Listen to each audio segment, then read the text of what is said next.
Nouvelle participation de Louisa à la passion de Jésus.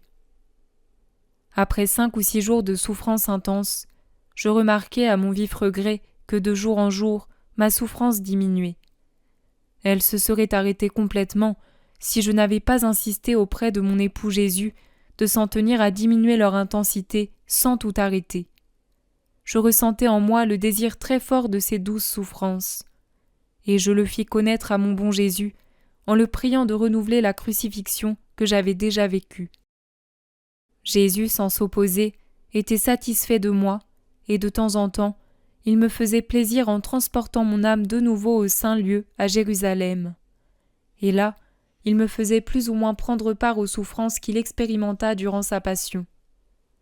Parfois, il me faisait souffrir la flagellation, parfois le couronnement d'épines, parfois le portement de la croix, ou encore la crucifixion.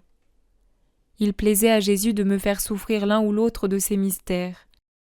Parfois aussi, en un jour, il me faisait souffrir son entière passion en me donnant plus de douceur et en même temps plus de souffrance. Mon cœur tombait en agonie quand c'était Jésus lui-même qui souffrait la passion et que moi je n'avais pas à la souffrir avec lui. J'étais agitée et anxieuse si je ne pouvais pas au moins entrer en partie dans sa souffrance.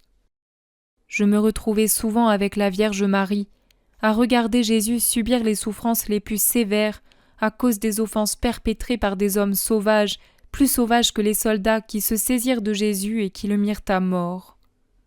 C'est alors que je devins convaincu que pour celui qui aime, il est plus facile de souffrir lui-même que de voir souffrir la personne aimée.